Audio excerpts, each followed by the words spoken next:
welcome to another episode of the James Lab Podcast. And today our special guest, we have two of them, Net from Beanstalk, and we have Tom from Mother Magnolia Cannabis in Eugene, Oregon. How are you guys doing today?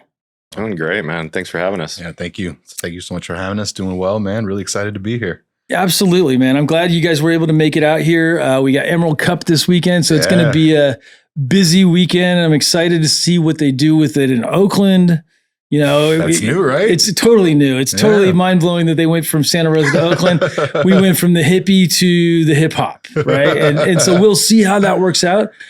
You know, I mean, I've had so many things go on in my life that I'm like, oh, that's not going to work. And then it works out. True. Yeah. So maybe it'll be fantastic. Maybe it won't. Maybe it's going to be somewhere in the middle. Maybe they need to work on it, you know? Yeah. I mean, I think the 510 has quite the big history with cannabis to begin with. It's not. Yeah. I mean, Oakland especially, right? I mean, it was, as far as legalization and the dispensaries and the movement, a lot of it started here. This is kind of the epicenter. The Bay Area is the epicenter, but I feel like the Emerald Cup was more geared towards hippies, hippie culture, Humboldt, harvest time, especially like in December when we were judging, it was like fresh off the mountain, right? Yeah. I remember the Emerald Cup as really being a celebration of the outdoor grower. Yeah. Right. And that really being the kind of the pinnacle of like the best outdoor flower. You know, you're going to find it all at the Emerald Cup. Totally. I mean, and back in the day, the judges, they would have a handful of entries.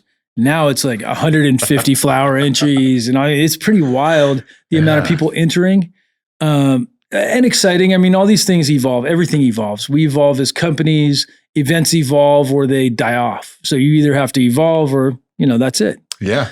I mean, I've always been curious at the judging process when you have so many strains. You know, I can't imagine the task of having to judge, say, 100 strains. Yeah. You've got to have a decent amount of time in order to get through. Well, it's just like pheno hunting, right? So it's the same process that we do when we're going through different genetics, where we have 100 different plants that we have to test out. I'm sure. I mean, that's how I would do it. Yeah. And so first you got to organize them. You know, you organize them by smell, look, however you want to do it. And then you kind of go in, and especially if you're tasting them, you want to judge them for taste and effect. Because one thing is smelling, and you can do the visual and all that stuff. But when it comes down to it, you really have to consume it. You really have to try it.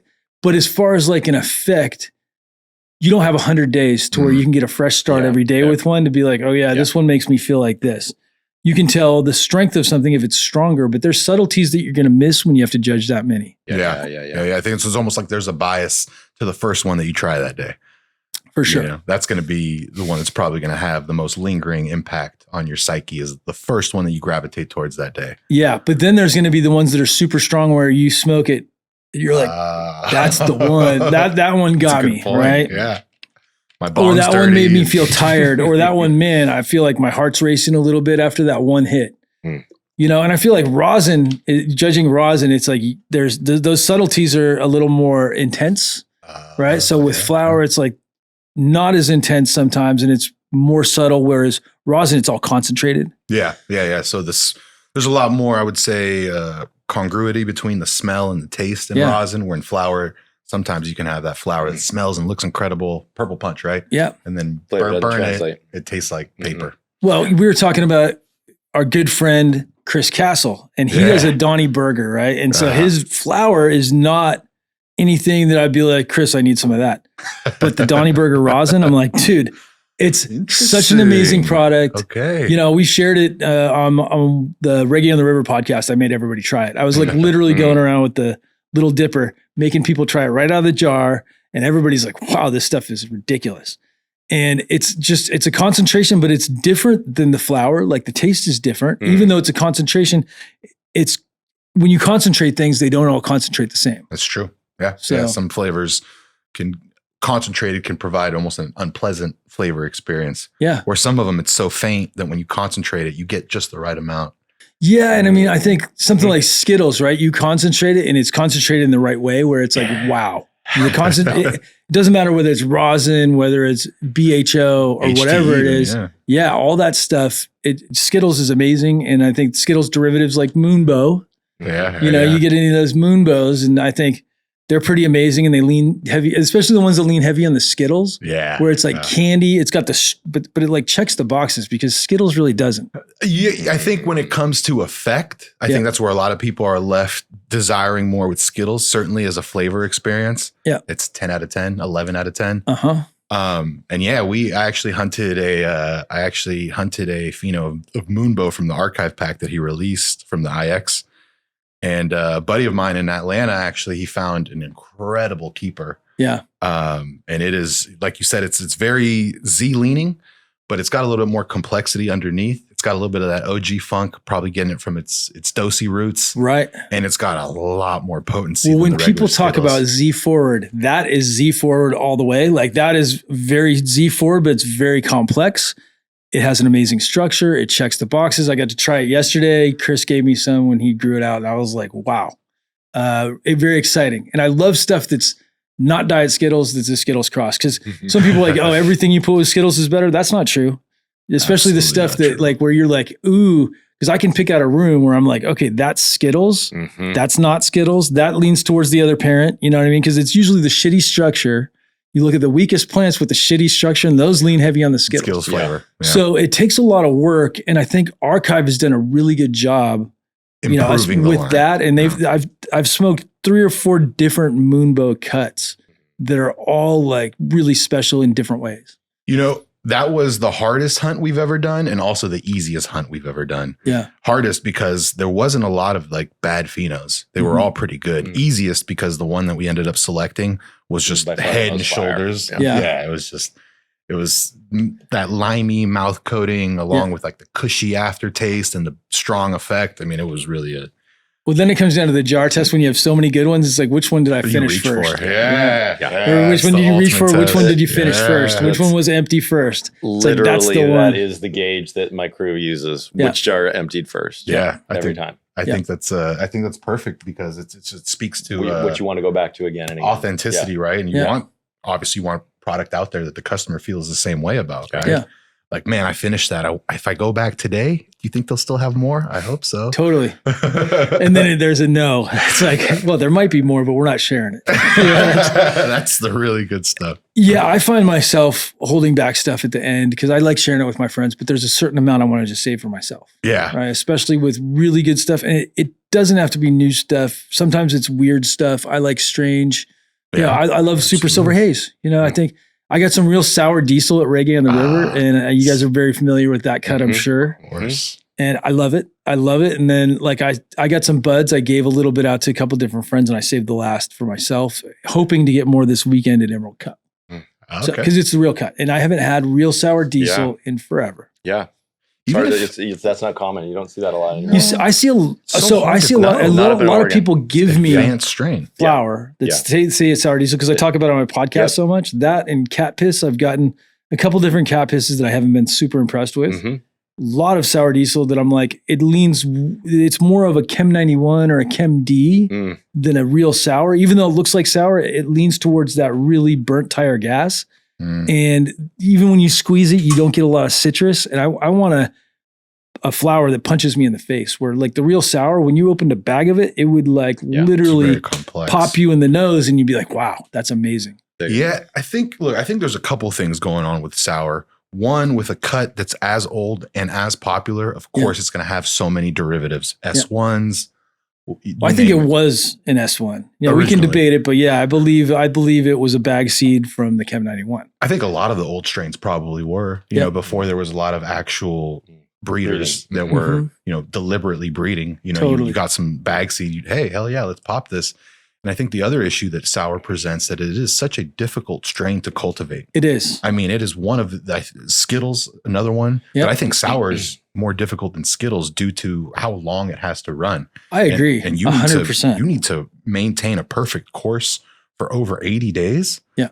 I mean, that's not a lot of growers. There's not a lot of systems. You're not going to find that in commercial production. People are just aren't going to have the time or patience. There's not a lot of people that'll want to do it. And then because you start looking at numbers, right? So the second you start looking at numbers and You know, you know. That's it. It's like, man, it doesn't pencil out. Yeah. And unfortunately. Yeah, you need that cycle to turn at 63 days. I mean, most of our selections are for that. So we can get 5 cycles a year. Skittles is a 53 to 56. In my opinion, it pulls the best. Rainbow Belt's always finishing a little bit early. Yeah, you know, absolutely. It's got that rainbow in it. But if you look at an extra month for sour, that's wild. Yeah.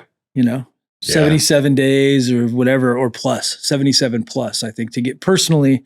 I believe 11 to 12 weeks when I used to grow, it was 11 to 12. Finish proper. To let it, let it finish properly. And it still doesn't look like it's done at the end. You know? It's still like wants to keep going. It still wants to keep going. You're still getting white hairs on the top a little bit. And then they finish pink a little bit. You know, that's when you've done it right. Oh, I don't think I've ever seen that. You get a little pink hairs on the pistils. Well, what happens is it dries. It has almost the way the white ones dry is they'll dry almost pinkish. So when you're looking in the bag, it's not like pink, like bright pink or anything. It's like a dull red, a dull red. Yeah. You get that with certain genetics. Interesting. And even the crosses, some of the crosses we made back in the day with sour definitely had they did have pink pistils.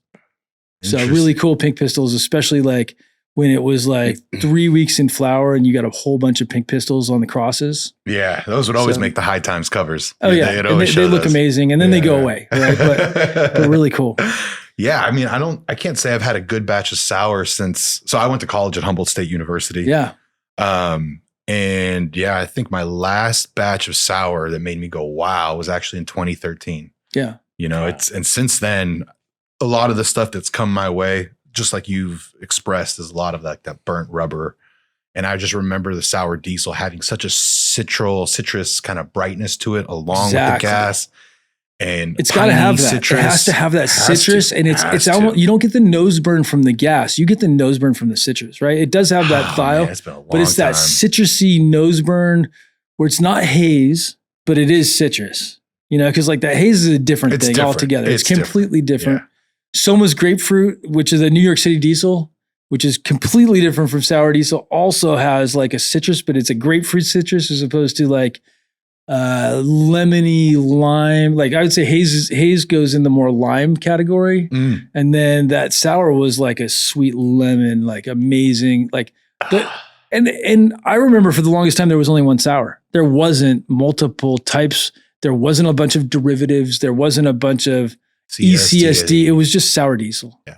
You know, and then, you know, and I'm sure over in New York and other places, they had like different names and stuff like that. And you know, then we got the Weasel's diesel and the AJ's diesel and the, you know, all these different. Yeah. And Humboldt sours was all like sours. That's everyone just called it sours. You know, we need sours, old guys. We need sours, old guys. Yeah. Well, yeah. And I think the naming, they came up with the name sour because it soured relationships, not because it was sour smelling. Right. So that's in my breeding book. Yeah. Really? I mean, I wanted to get to the bottom of it and get as much information as possible for my breeding book and get the information as correct as possible. You know, because no matter what, there's always going to be something. Sure. There's 115,000 words. So we didn't get it all perfect. And I'm okay with that. But I feel like we did our due diligence to try to get everything correct. You know, I have where did that history come from in terms of its souring relationships? Where did you find that? So I actually talked to Greg Chemdog. So Greg, who is Chemdog, and I talked to him, and then I talked to Mike Peabud and a couple other guys and Mojave Richmond, and started getting stories from everybody. And then I got on a conference call and we kind of sorted out what I had written and what should be written, also about the Chemdog, right? So like, there's a case study. My book has case studies. So we went through, got a good case study on the sour.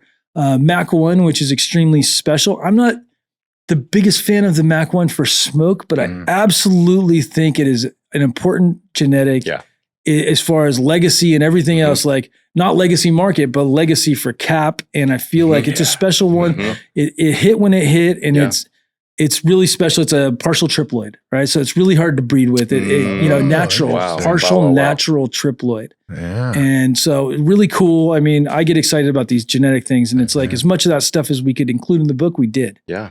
Next version is going to have even more stuff. Incredible. So that explains why the Mac 1 has always been hard to breed with. Yeah, and Phylos Phylos did the study on that, and so it's pretty cool. Wonky but making seeds. And then it's also an anomaly because it's a lot of recessive stuff going on with it. If you look at I got a Mac 69 from First Class Genetics and nice. from my buddy Ray. And Ray's that was haze. That was like Colombian. Tasted like smoking old school Colombian. It was really amazing. That's the dad in it, right? Yeah, yeah, that's the miracle. So right? yeah, completely the opposite. You don't get that haze in the Mac one. It's very soft, a little bit of floral. It's nice. It's nice. It's not my favorite thing in the world, but it's still really cool. Yeah, I mean, when that one took off, I mean, that you want to talk about a wave, like a new wave. Yeah. That was a new wave. You know what I mean? Almost. I remember seeing Capulator at Emerald Cup, and there was like a line like over 100 feet. Yeah, dressed 100 like Santa. Just like Santa. Yep, with 100-foot long line for people, and he spends time with everybody, and it's great. That's beautiful. Yeah, I love seeing guys in the industry that care about the people that buy their product, and that show love to the people that show love to them. Yeah, 100%. Yeah.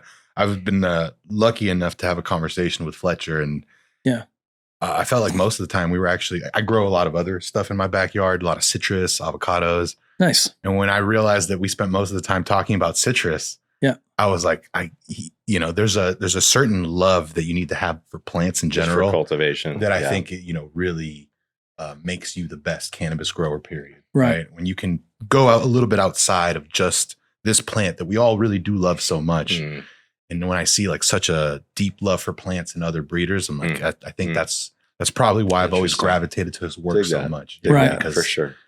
The appreciation for flavor that goes beyond cannabis and the magic of what plants can do. Well, and I think you got to have a drive to keep on improving, right? Because I think a lot of people, they learn how to grow and then they just stop at a certain point, and like, that's what they do. They found their way, and that's the end of it.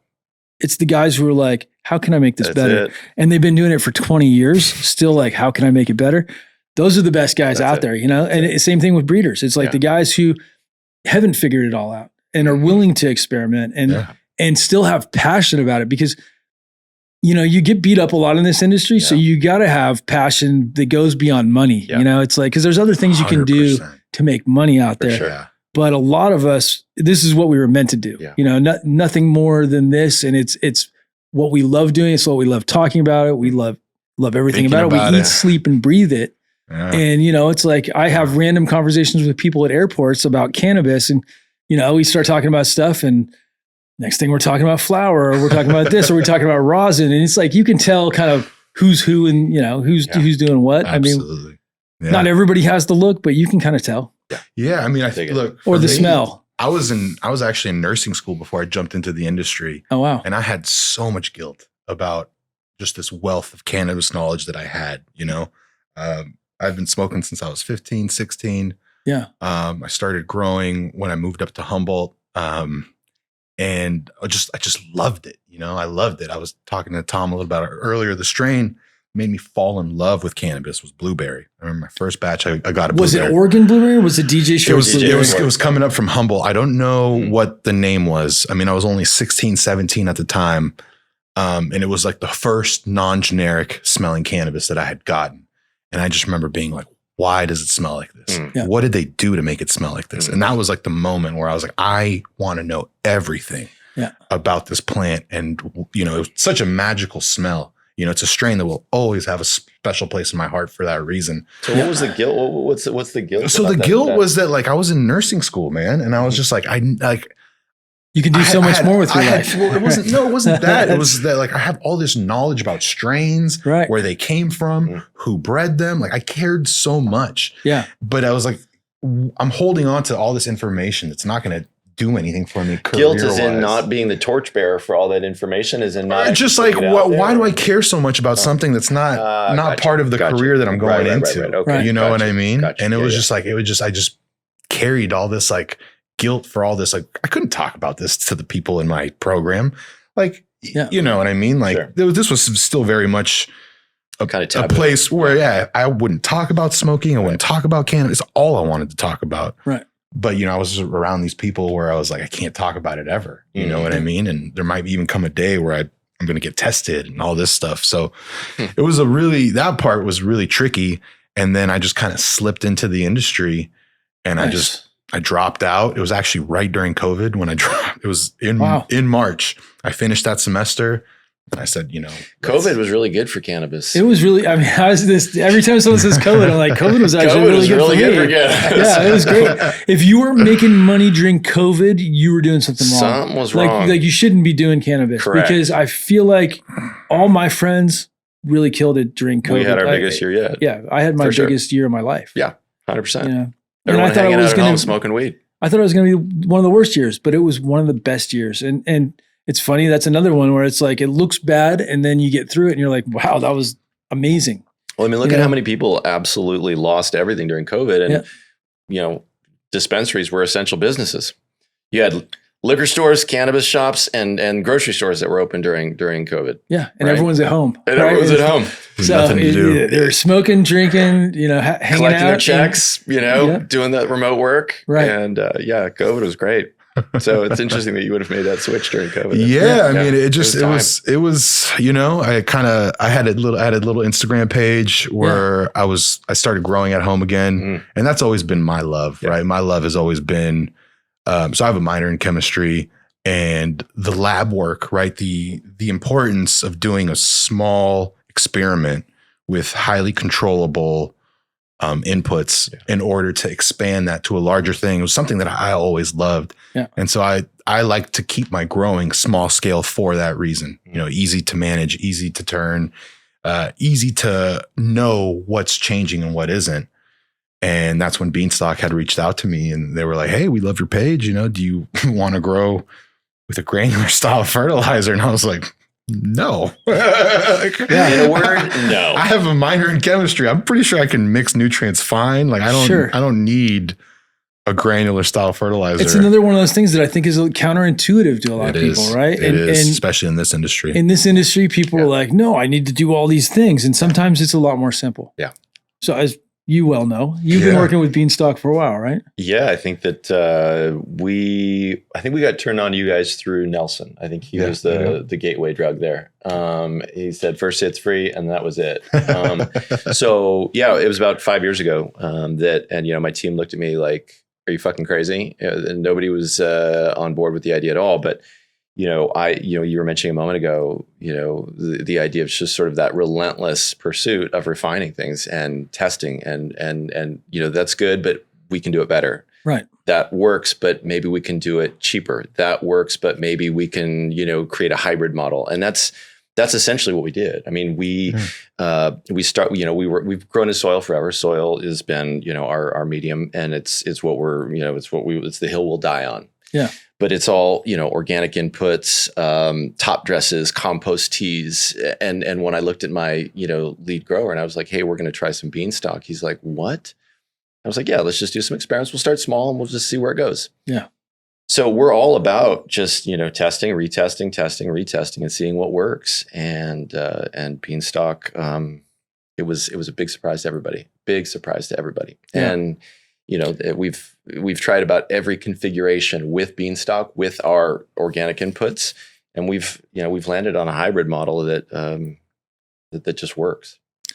Yeah, it's amazing when you find something that works, especially something that like people are like, how the heck did that happen? Yeah, maybe we should rewind and talk a little bit about what the product is for those who've never heard of it. Maybe I think that'd be great. Yeah. So what Beanstalk is, it's a granular style fertilizer. Yeah. That was specifically formulated to be used with cannabis. And the idea came from a very simple premise.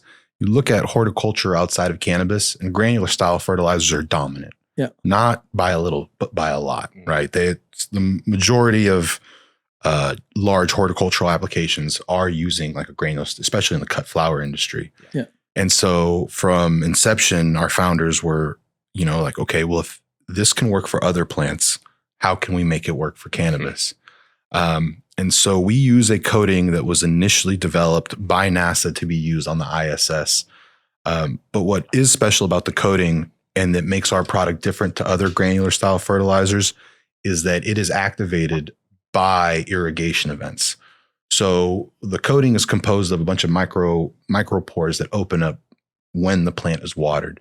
It seems like a simple change, but in actuality and practice, it actually makes a big difference. You're growing outdoors, you're having hot days. That means that your plants are going to be drinking more. Our fertilizer is going to be releasing more. a lot of traditional granular style fertilizers on the market, they offer a polyurethane coating or a polyethylene microplastic coating, and it dissolves. You're kind of locked into a daily payload. And then when the heat gets to a certain point, it'll just break down and fertility dump and roast all your plants. So we needed something a little bit more high tech. That's how we found the coating. Eventually we had to play with formulations. It started out as an all-in-one. When we realized that that wasn't going to work, we separated our product into 4 products, 2 lines. We have our Bloom line, which is composed of 3 products. It's our Absolute Flower. That's the flagship product. Has all your macros and micros. And we have a K-Boost, which is pretty simple. It's just potassium, magnesium, and sulfur. And we have our Calcium Fortify, which is just calcium nitrate. Nice. Those 3 together make up our Bloom mix. It's really easy to use. That's what you'll see here in these little pouches is those 3 products pre-mixed. This is a product that we made for the home grower, someone who's just growing a couple plants. You take one of those, rip it open, throw it in a 5-gallon pot. It'll give you 2 weeks of veg and up to 10 weeks of flower with 1 dose. Nice and simple. Wow. And then our other product is an all-in-one product, but it's only for mothers and nursery stock. Just for your veg plants. Really easy to use. 25 grams per gallon. And it's meant to be used with that dosage. The 25 grams per gallon dosage is mainly for cocoa coir or peat moss, something that's very lightly amended. But what I really am excited to have Tom here for is to talk, because he uses our product in a way that's very unique. He's not married to synthetics. He's not married to organics. And he has a really unique use case where he's not using it at full strength or even close to full strength, but that's fine, right? Because as a grower myself, my thing I care about the most is, am I helping other growers? Am I helping other people be successful? Right. The fact that people's livelihoods are going to be staked on, the product that I'm selling isn't lost on me. Sure. And that's actually something that means a lot to me. And so to have the opportunity of someone like Tom, whose team has been so creative in their application of the product and share that with other people, I think is really exciting for me. Yeah, it's really cool. Yeah. So how long has Beanstalk been around? Oh man. So it's been around for a while. I think we're going on 7 years now. It originally had a different name and had a completely different set of owners initially. And that's where the current owner, and they pitched it to the current owner and they said, hey, this is a product. Do you want to be involved? He's not a cannabis guy, but he seemed interesting enough. This looks interesting. Saw the potential, worked with a couple consultants in the industry. And the consultants kind of helped reformulate the product and get it into the state that it's in now. And that was the inception was, I believe, 7 years ago. Oh. And the new team has been running with it for about 5 years. And I jumped on board in 2022 is when I jumped on board. Nice. Like I said, they reached out to me via Instagram. Yeah. I initially was pretty stuck up, I don't need granules to grow my cannabis. I know what I'm doing. They kept kind of bugging me. Nelson actually offered me some flour. I went up to Santa Rosa. I got some of the flour and I was like, hey, this is better than I was expecting. Yeah. And then Nelson's pretty convincing. I think if you'll talk to him about his conversations with me, he's never had an easy time convincing me. Right. I think that's part of our relationship is that I'm a very data-driven person. Sure. My formal education has led me to be just like a very, very evidence-driven person. That's how I like to make my decisions. And when I tried the flour, to be totally honest, it was a lot harsher than anything that I would call acceptable. Right. But he was like, hey, I pulled this at 56 days. Like I didn't even attempt to flesh it. This was like a quick and dirty pheno hunt. And I was like, well, that checks out. It definitely just tastes like it's very high in nitrogen. You know what I mean? But it was enough to be like, I wonder what I could do with this. So I did it. And my first batch, my regular clients, hey, did you do something different this time? It's really good. And my ego was so shot. You know what I mean? To think my first time growing with these granules was the least work I had ever done.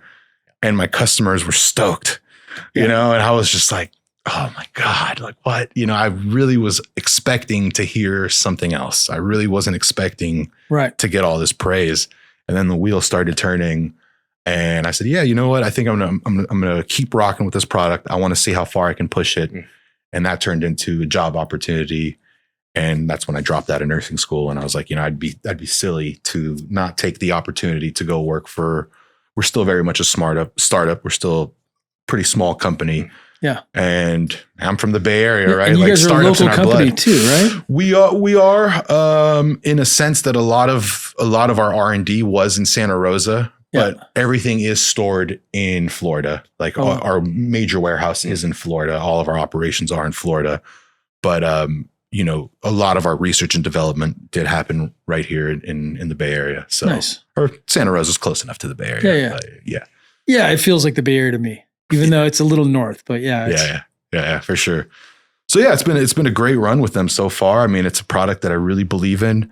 Tom and I were talking earlier about a lot of individuals' approach to cannabis and how dogmatic some individuals can be, but we really feel that there's so many ways, to cultivate high quality product. For sure. I just want to have a solution that works for some people and works well, right? I don't believe that there is one fertilizer that solves everyone's problem. No, if there was, everyone would produce the same exact thing, or there would only be one company. And it's not the case. And I think there's also different demands, right? As far as what customers want. 100%. And what people are willing to pay. And there's different price points for everybody, and there's different quality products, and what one person considers quality is different than what another person, and different markets too, like Oregon as opposed to Los Angeles. I mean, I think those are two different markets. Instagram has a huge impact. Unfortunately, I think some of it's bad too. Like people want it to look a certain way. And sometimes they're like, well, that's not good because it doesn't look right. And sometimes the ugly weed is the best 100%. weed. Magazine weed, and all of a sudden it's like, where's that flavor? So some of those ugly ducklings can just be absolutely packed. Yeah.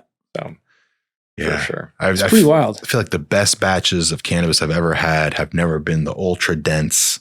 It's always like a little bit spaced out, a little bit, nothing that would indicate an unhealthy plant. Sure. But yeah, it's definitely. But not hardball. Never. The hardball has never been. For flavor, especially. Yeah. Made for potency. Well, everything, those bracts get pushed together and everything's so tight. And then, I just feel like it takes away from the terps. Yeah. It takes away from the flavor profile. Yeah. I think there's even, speaking of flavor, I think there's a lot to be looked at in that regard, right? How the physical structure of the plant leads to a better combustion and therefore a better flavor experience, right? Yeah. I mean, how much lipids are present in a strain and how the combustion of those lipids can create an unpleasant or a pleasant experience. Like there's still so much. Yeah. There's so much that we need to figure out. We all talk about terps. Yeah. Where's the talk about esters? Oh, yeah. You know what I mean? Well, we can talk about thiols. We can talk about, I guess the new term is flavorants. Yes. So yeah, the Abstracts Tech, they released a bunch of white papers on that. And, beautiful. I think it's really cool. And they're breaking down the different flavorants and thiols and how they break down. And it's like, it's great when companies start going after that information. Is flavorants a technical term now that's being used? It is now. Yeah. Not that I've heard. I've never heard that term. Yeah. So Abstracts Tech. Yeah. I mean, I think I reposted some stuff that they've had, but and I think that falls under the category of thiols, right? Which are smaller molecules than terpenes, sulfur-based compounds. Yep. Exactly. Sulfur-based compounds, right? And that's what gives the skunk its skunky smell, and the gas its gassy smell, and some of the like ammonia. I'm sure that's where the ammonia comes from. Yep, that's gonna be nitrate based. But yeah, even the citrus, not all of it comes from terpenes, right? So like they have there's a good explanation, much better than I can explain right now. But like, we'll post it up on the screen so everybody can check it out. But it's really interesting, and I love when companies are just trying to take it to that next level. And it's with research and development, you go in a direction and you hope to get a result, and sometimes you don't get the result you're looking for, and you have to take a step back, and that's okay. I mean, that's the beauty of it. Still learning, yeah, for sure. I was seeing the thing on Dyson. He made, I think, 5,000 inferior copies before he made his first vacuum. Yeah. Right, the real one that everybody. He was hanging from a nail just before he broke through. Yeah, like. mortgaged his house. Like, and then all of a sudden he cracked the code. Right. And sometimes that's what it takes. It just takes not giving up. That's it. Falling down, getting back up, as many times as it takes. And it's like, it's a mindset too. Yeah. I mean, I think part of the mindset is knowing that just because your experiment didn't prove what it set out to prove doesn't mean that it was a failure. Right. That's the mindset, right? Did you learn something? 100%. Then it's not a failure, right? Then now you just have more information, direction on where to go next time. Well, yeah. And I think a lot of data collection is data points that you can compare. So like the more data points you have, the more you can understand something, whether it's a cultivar and you want to know how it performs under this type of circumstance in this environment, the more information you have, the better you can make decisions. Yeah. Your educated guess becomes that much more educated. For sure. I think a lot of this hinges on data collection, disciplined data collection, organized data collection. And being able to make an observation off of that. Because at the end of the day, as a scientist, what you're trying to do is make an observation in the most calculated, informed way possible. Right. And so like seeing what you're doing out here with 57 data points per seedling, James, that's so cool. Yeah, but I think that's what's necessary to move everything forward and to get as much data as possible, and then as far as for breeding, the more data you have, the better you can make decisions. And then over multiple generations when we're doing inbreeding, right? And then we know what we're looking for, right? And it's stuff that I guess I'm going to be able to train everybody to understand everything. That's the hope, right? Right now I'm doing a lot of it, but we're working with Phenome One from Phenome Networks. It's a software program, and they have Phenotop, which you'll be able to take your iPad out in the field and you'll be able to go through those 50 data points. Boom. Not all of them, but because some of them are like we're measuring the plant, how fast it grows at week 1 and measuring it, stuff like that. Is that the software that's going to be available or is available? It is available now. It's not cheap, but it is amazing, especially for breeding. And then you guys are using field crops. That's what we use here. Yeah. And also we're a hub. So we have other locations and we're going to be taking those locations, collecting data, how it performs in cultivar. So then we look at how it performs in different places. Also one seed crop. So we look at the whole seed crop rather than just one phenotype. So you can do a whole bunch of really interesting stuff. Especially I do autoflower. So you're not keeping any of those alive in clone form or tissue culture as of yet. So we need to get the data on the whole field, right? Wow. Or the whole room, right? And then we can look at it and then we can get averages. Oh man. And for your typical pheno hunts, how many cultivars are you working in, or how many different phenos you doing at any given time? It really depends on what we're doing. Whether it's I think I like to go through 100 sometimes, but if I know the line really well, I don't need 100. I know that if I find 20, I'm going to find what I'm looking for in some of the lines that I work, and some of the things that we do, I don't know, and so. In those instances, and is it going to be for a field application? Am I trying to sell seeds of this, or am I trying to sell a phenotype, right? Because if I'm trying to sell a clone of it, I don't keep that seed start alive. I don't even pheno hunt that. I get rid of it completely. It's like if it's stuff that we plan on licensing, what we do is we get rid of that clone start completely, right? And I clone it, and then we grow the clone out, and we start our pheno hunt from that point. Because there's no point in looking at something that you're not going to get. In my opinion, it's like, let's just get away. We save time, we save money. And now we're starting with something that gives us an actual picture of what the end product is going to look like. And I think that's so important, those little steps. But now if I was going to take and sell 30,000 seeds to a farmer of that, right? I'm making feminized seeds that I really like. I need to know what happens in the field. We can't just throw out those seed starts. We need to grow them out and see what they do outside, right? And so growing it indoors doesn't really matter, right? Because we want to know intersex expression. That's the big one, right? Like, does it cause a bunch of herms? Absolutely. If I sell 30,000 seeds, how many herms do we get? What is the percentage? You know what I mean? And or if we can't hunt that big. Let's say we do 100. Do we get 1 out of 100? Do we get 2 out of 100? Do we get 0? But the more you work with, especially at scale, the better picture you get of what's going to happen.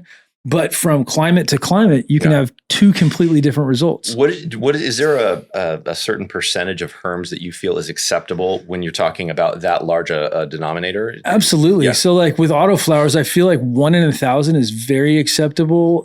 You know, and then one in a 2,000 or 3,000, you might find a full blown male in there, right? Yeah. But it also depends on the environment. If you have soil that's not properly amended and or an area that's extremely hot or extremely cold, you're going to get outdoor cultivation specifically. Yeah. You know, but like, and that's where the herm is. I mean, obviously people aren't growing 1,000 seeds indoors typically. They're going to do clone. Yeah. Right. But outdoor where people do grow from seed, I think, especially with autoflower, like 1 in 1,000's very acceptable. Sure. But then the more stress type scenarios are going to cause more herms. So you're going to get more intersex expression. You stress the plant out and you're going to cause, whether it's heat, whether it's fluctuations, whether it's nutrition, you know, there's so many variables that can cause it. Mm-hmm. And then same thing with photoperiods. I mean, the thing is like feminized, people think a lot of times like, well, feminized have more of a chance of intersex expressions for hermaphrodites. And I find that not to be the case in most situations. I think it can be bred in or bred out. It's patience. And sometimes I will release stuff in seed form that has intersex traits. I talk about it all the time.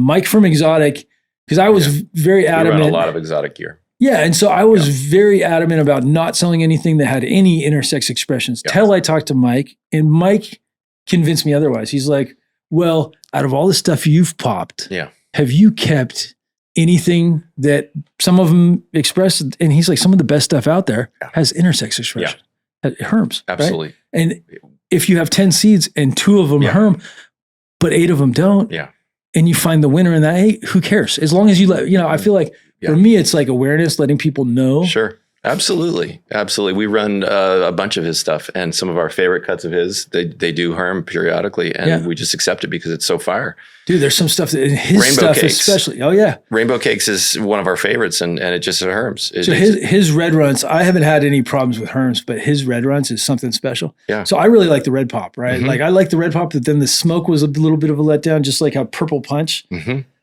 Purple Punch is a little disappointing to me. Like I love the way it grows. I love the way it smells. Extract is fine. It's not bad. It's not amazing, but it's not bad. Yeah. But then you go to smoke a joint of it and you light it up, and the like first paper.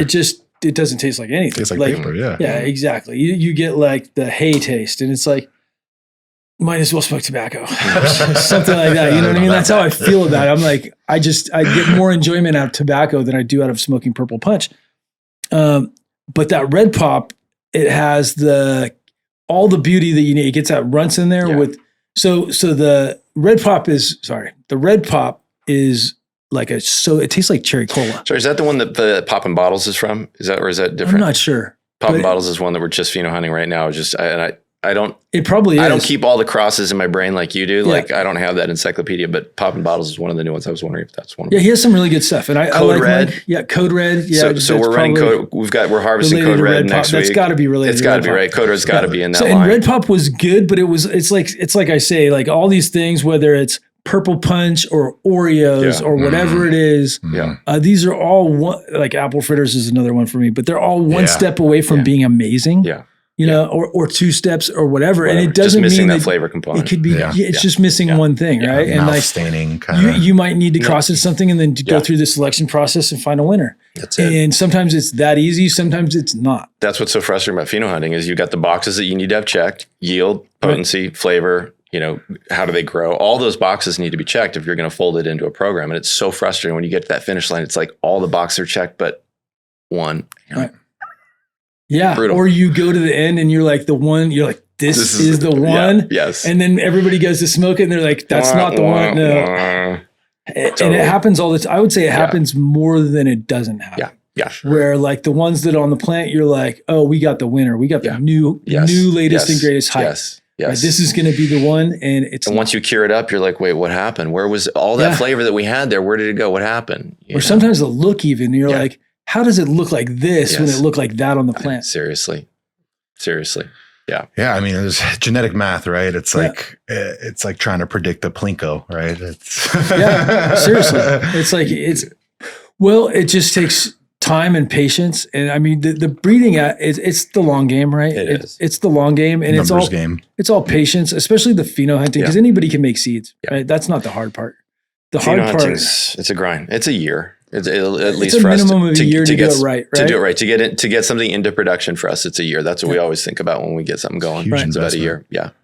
Yeah, for sure. Well, then we get everything in TC. So we have it backed up in TC so that our nursery can just pop it out. That's just so impressive. Yeah, I've got a good partner. He's really solid with TC, and he does mirror stem TC, which is different than most companies do nodal. And I feel like when we're pulling it out of mirror stem, I'm very confident that it's clean and we're not going to have something come back. When you look at tissue culture as a great solution for that, one of the we haven't moved into that yet, and I feel like we're late to the party on that. What are we looking at in terms of cost when it comes to actually making that part of your SOP at a farm at a commercial scale? I mean, I think you can build a lab for less than $100,000. Right. And then you're looking at an employee, skilled employee. You need a skilled employee. So depending on where you live is what's going to dictate that. If you have somebody like Justin, we can hire a tech that's just $35 an hour, right? In the Bay Area, maybe less up there. But if you have a Justin or someone that's on that level, those guys can range anywhere from 100 to whatever. So let me understand sort of the two levels here. One is what you're talking about is actually building out a room at your facility that ultimately is a designated TC room, correct? You need a lot of specialized equipment. Right. So, and then what about subbing that out? Is there a concept there? Yeah, where we clean genetics. We take, like, let's say you have stuff coming in and let's say you pop it from seed. Here's the beauty of that, where you're pheno hunting it yourself. Yeah. You pop it from seed, you keep it clean, you keep it in a pretty sterile environment, as sterile as you can. We can do nodal on that, right? And then we can put it in meristem as well, so you can get it back right away in nodal. And then it goes through meristem and then banking, and that costs we charge $5,500 for genetic typically per genetic. Yeah, per genetic. Yeah. That's the thing is like you build up your library of your proprietary stuff. Yeah. And then anytime you need it out, you get a clean copy. You don't have to worry about it. And so that's the main upside is that you've got a clean copy that's banked that ultimately you can call on whenever you need it. I mean, is that really it? Exactly. And then it takes a few months to get out of culture if it's in meristem. What I mean? We're storing stuff. But you can also just have like a small lab that doesn't cost $100,000. You could have a small place where you can basically have your own stuff coming out of culture, where you can do a lot of that stuff yourself. I think the meristem part is hard because I don't know anybody else that does it like we do it. We're blessed to have this as a solution. And there's a lot of people that say they do. That's the thing is like, there's other people in the industry that are like, I do this, this, and this. Show me your COAs. Show me your test results from before with hop latent and hop latent clean. Right? After a number of years. Every 3 months. Let me see it after you've cleaned it every 3 months let me show. Yeah, I can show you guys ours. It's like Justin can show you 3 months, 6 months, 9 months, 12 months, 18 months after, and with clean results. Clean. And is that something that is part of your SOPs? Is it a testing every 3 months? He is he's testing every 3 months, and so that part. And then just to clean, I mean, the cleaning cost. Our cost to actually do it is expensive. You figure all the man hours that it takes. Sure. Yeah. The media, all the time and effort that goes into it. It's not cheap to do it, and there's nobody else really doing the solution correct that I know of. Yeah. That doesn't mean they don't exist. I just don't know. No, one of the tricky parts, as I understand it, is you can do a good enough job where the viral load is so low that it won't test for a while, but after a given amount of time, that viral load is going to come back up. Yeah. Right. And so from my understanding, the way that Justin does it, like there is no viral load. No, he's taking undifferentiated cells, right? So he's taking a cluster. It's like peeling an onion back. System, it's not the vascular, right? So it's beyond the vascular system. He's taking that undifferentiated cells, growing the plant from on a cellular level, right? And then it's not coming back. And the thing is like Conception, I really like. I'm friends with those guys over at Conception. I got a lot. I'm friends with everybody. I like everybody. There's nobody. Maybe people don't like me, but I like everybody pretty much. And Conception, I think they're doing a really good job. But they don't fuck with hop latent. You know, it's like if it has hop latent, they don't want to mess with it. Right? It's just not. Meaning they don't even want to try to clean it.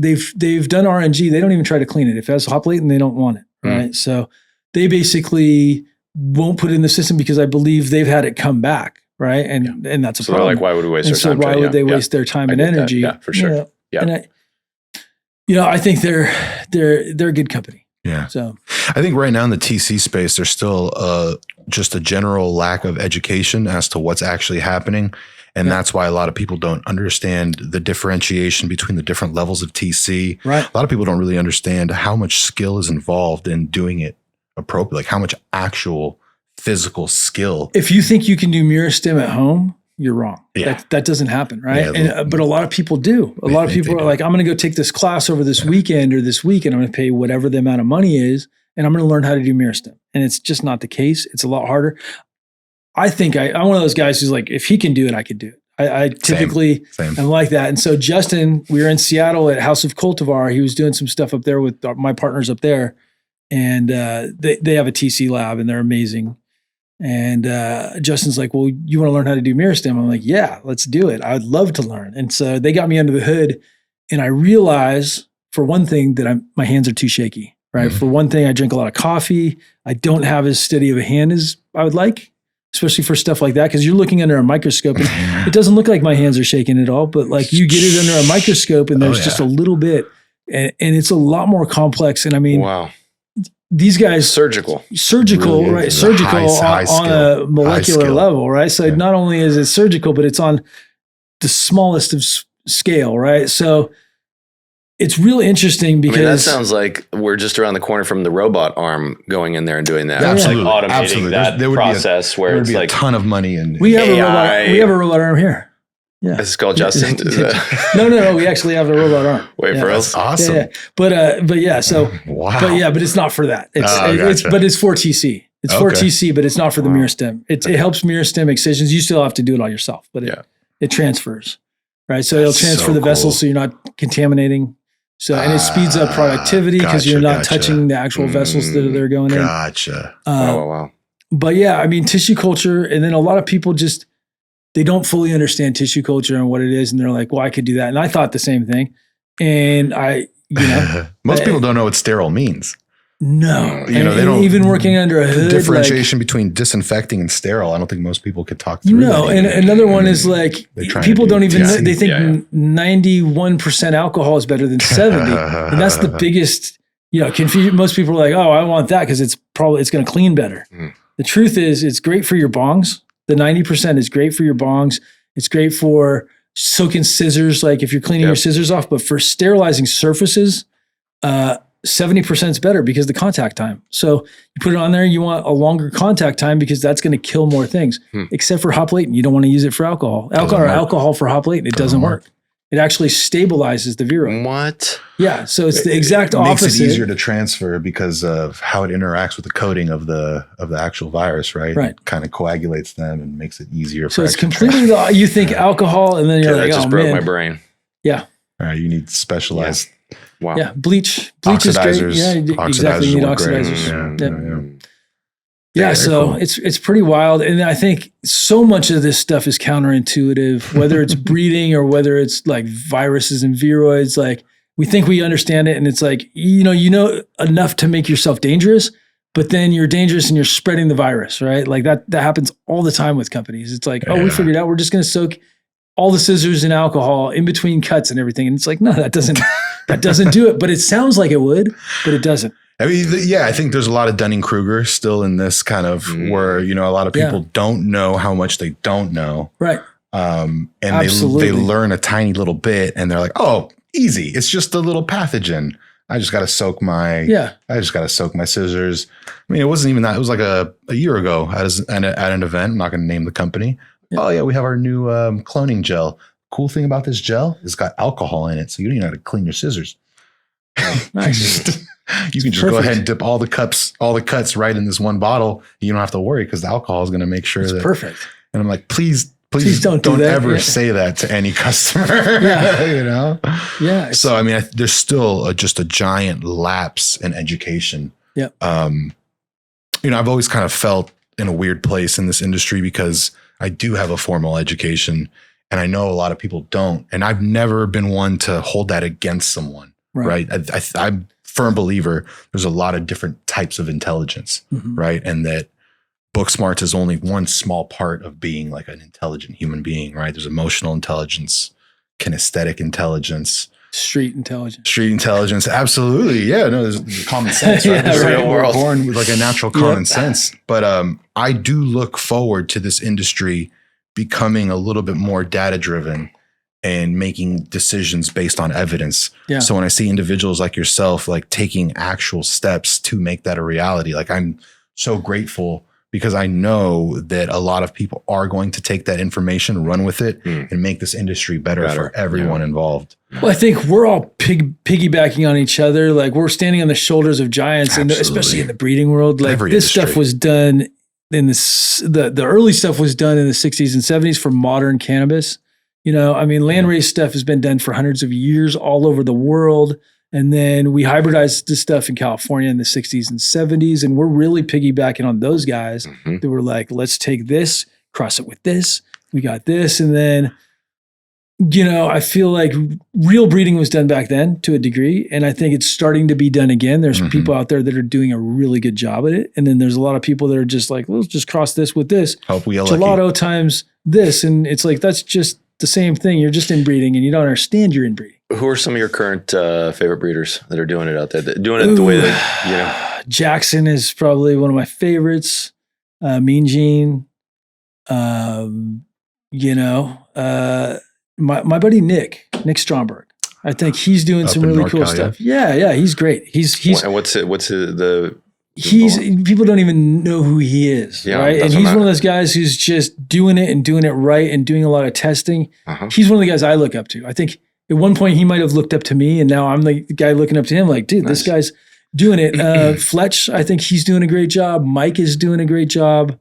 You know, I think there's a bunch of people doing it right, and there's kind of everybody else. And I mean, I think going back to some of the landrace is not a bad way to go. I'm doing some experiments with landrace genetics, taking a step back, but also just thoroughly testing everything. I think that's super important. And pheno, really doing pheno hunts. You know, I mean, it's not just about making seeds and about hype. Although understanding what's in that pack, in that cross. Yeah, and understanding your lines. Only one way to understand it, yeah. I mean, I think you need to have like a 6-month plan, a 1-year plan, a 5-year plan, you know, and mine, a lot of what I'm doing is kind of legacy stuff now. I see like the end in the distant future. I mean, I don't see it tomorrow, but I know that like I only have so much time left to do all this stuff. I got my book out. And so I think that was a step in the right direction. Yeah. And some of the breeding stuff I want to do is, you know, it's a 10-year project. Some of this stuff is like literally it's a 10-year project to do some of the exciting stuff that I want to do. And I don't share all of that with everybody. I think there's some stuff that I keep for myself. But yeah, and it's like, I like, you know, Soulfire, he's doing some really good stuff too. I think, you know, him and Mike are pretty tight. But I like a lot of their work. Are you familiar with the guys over, you're talking about landrace, the guys over at Ace Seeds that doing the... Okay, Ace Seeds, I love those guys. Those guys I featured them, some of their photos in my book. I'm stoked. Right? So we're just about to start pheno hunting a Zamaldeckia, some Cali China. I can't remember exactly, but the whole idea is, right, so landrace, great, but for commercial cultivation, we can't wait 11, 12 weeks. We need something. You can cross That's it. So their whole gag is, we've got landrace for you guys to run. We've crossed it with these things that are going to help it finish in 9 weeks. Yeah. So we're just about to embark on this. So I'm hyped to hear that you're a fan. I like Ace. I like Khalifa. You know, it's like my book was written by myself and 22 other people contributed information. Right. So like it wasn't just me. It's a group effort. And I always like group efforts. I like it. I feel like winning with a group of people is so much more fun than just standing there winning by yourself. I don't like eating alone. I'm not like one of those guys who enjoys going to some fancy dinner by myself. I'd rather be with my friends and celebrating with my friends. Take it. You know, and the book is a testament to that. It's like, I could have never written some of that stuff that's in my book. On tissue culture, there's a whole chapter. Justin's partner, Matt from Apical Biotech, he wrote the chapter on tissue culture. Dale Hunt wrote the chapter on IP and protecting your plant. Mm-hmm. You know, I think that's super important. Intellectual property and plant protection is so important. People need to at least understand it. You might not need to do it as a breeder, but it's great to understand what intellectual property actually is, or whether you're creating something that's novel, you know, or whether you're just trying to steal somebody's, because that's happened too. You know, it's like, for sure. Right. well, Javi Richmond, he's one of my friends with his sage. Like someone else tried to patent his sage, you know, and it's like that kind of stuff is going to happen with companies. But, you know, what do you do in that type of a situation? I don't think that there's a lot of protections right now, you know, with it. No, but there will be, because it's already in ag, right? So like we are going to become another ag commodity, just like everything else. I think we're at the stage where it's pretty normalized. You look at Oregon, cannabis is pretty normalized up there. I think 100% more so than it is here. And it's only going to grow bigger. The movement's gotten stronger and stronger to the point where it's not going away. We have our two presidential candidates that are both kind of, you know, leading on to believe that they're going to decriminalize it completely on a federal level. So I feel like if they're talking about it, it's really, you know, it's gaining. You know, you got the whole rescheduling. You know, we'll see, but baby steps. Exactly. I'm okay with that. That's what I'm saying. We're not going backwards. That's the thing. That it is going to take some. We might, but I don't see us going backwards in that. I mean, I see other countries maybe going backwards, like Thailand. Which is silly, but it's like they went too crazy, and then now they're like, they take it back a little bit. But I see it on a global scale. You look at Portugal, you look at Germany, you look at Uruguay, Colombia, Canada, Mexico is even making leaps and bounds. St. Vincent, which is medical in the Caribbean, Trinidad, which is fully decriminalized. There's so many places. Australia's medical. You know, we just get enough people to understand that it's not bad, that it makes the world a better place. That's it. And then we get everybody on board, and that's where the magic happens, right? Yeah. Well, there's still a lot of deprogramming that we are. And it might take generations, right? Because it took generations to get here. Yes. Yeah. Unfortunately. Yeah. There's like I said, the deprogramming that needs to occur in the general population when it comes to cannabis. Well, and acceptance of allowing people to do what they want to do that's not hurting other people, that's not a bad thing, right? Like, at the end of the day, it's not causing lung cancer like cigarettes. It's not causing liver cancer like alcohol. We might have some psychosis that goes along with it. There might be some things, but it's not as bad as either one of those two things. Yeah, I mean, when you compare it to alcohol, it's not even in the same galaxy in terms of the harm. Right. Yeah, I mean, I would compare it to, compared to almost any recreational drug. I mean, its safety in comparison is. Well, the only thing that's safer, I think, that's illegal is mushrooms, psychedelics, right? So they're saying that it's safer. The chance for psychosis with mushrooms. For overdose. I think. I mean, you can take some moments that I wouldn't get behind the wheel after taking some mushrooms, but I have no problem driving on. For sure, you shouldn't be driving on it, but I think as far as safety, I'm just right. Yeah, I've been there too. Yeah, long term. Yeah, I hear it.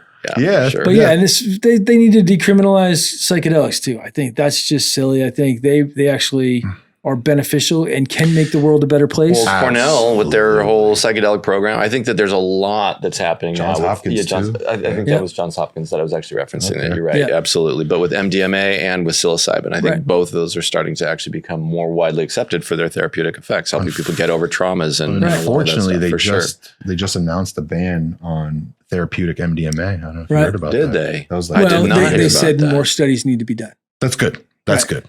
So they didn't. Yeah, they said that put the kibosh on it. that was this. Yeah, they didn't completely kibosh it. They just said more studies need to be done. That's good. Yeah. That's good. That's understandable. And respectable. Right? Yeah. For sure. I mean, I never thought I'd see this push in my lifetime, you know? I agree with you. I do think psychedelics can make the world a better place. I have had such a crazy attitude shift within myself, right? From looking at myself in my younger days, always blaming the world. Nothing was ever my fault. Yeah. Always angry, sore loser.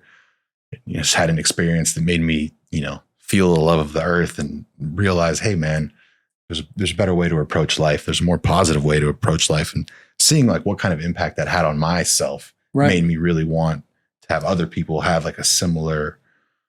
I guess it's not for everyone. It's not for everybody, but I got to experience it from a young age. But I believe that like sometimes we go through life and all these things that we experience put a filter over us It's true. Right. So we see the world a certain way with all these filters stacked on us. Sometimes you need to lift those filters back and kind of see the world how it really is. And it's a beautiful, amazing thing. And I think stress is just such a killer. And sometimes if you can use some form of a psychedelic or even cannabis to get over these stressful things and realize that they're not as bad as we want to make them.